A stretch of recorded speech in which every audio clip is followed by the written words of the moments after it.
Hi, I'm Bill Lampton, the Biz Communication Guy. Have you wondered what's the best method for preparing a presentation, whether it's a presentation for Zoom or to a group? Maybe you're giving a report to a meeting or you're in a job interview. What's the best method to prepare your presentation?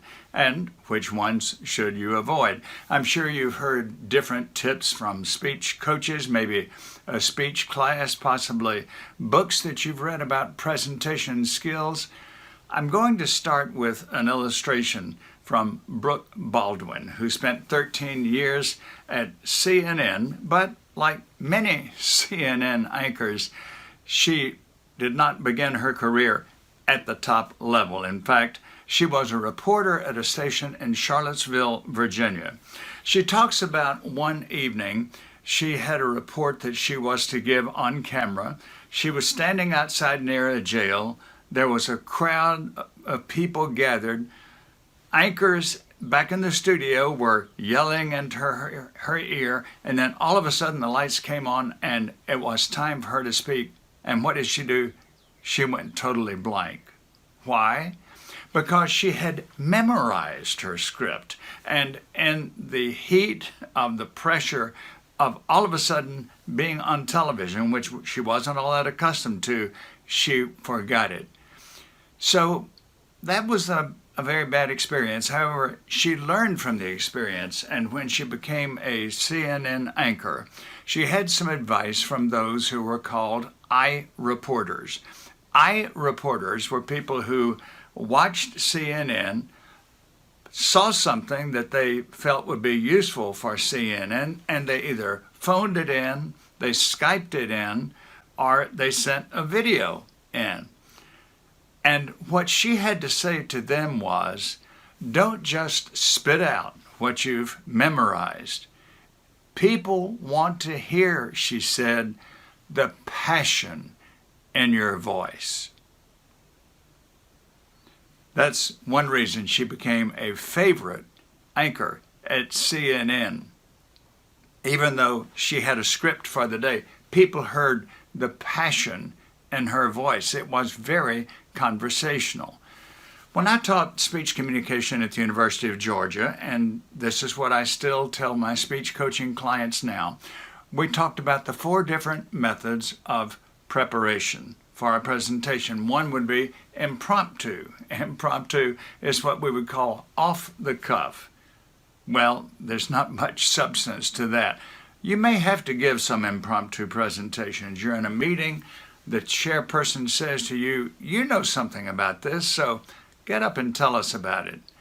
However, for a speech that you have had notice on, you do not want to use the impromptu method. And then next, there's the manuscript method, where you write out everything and you're fixed to that manuscript. I call it a paper barrier. This is not effective. People see you turning page after page, and they're really wondering, I always wonder, well, if you haven't absorbed this material, why do you think I'm going to absorb it? Then next is the memorized method. We've already seen the peril of that with what happened with Brooke Baldwin. Look at it this way. If an audience wants to hear something that's memorized and recited verbatim, all they got to do is turn on a movie or a television play, because it's actors who are required to give exactly the same words every time. The rest of us are not. So we've eliminated those 3 methods. What's the best method of speech preparation?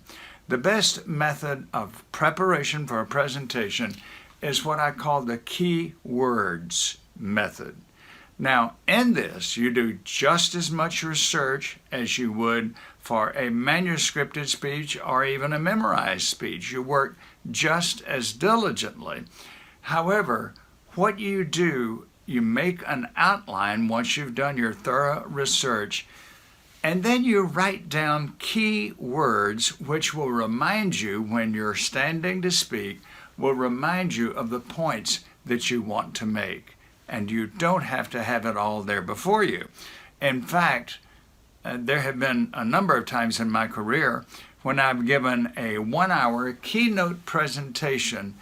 The only notes I had were a few key words which were written on the back of an envelope. One of the phrases from theater that I like and that applies to this is the illusion of the first time.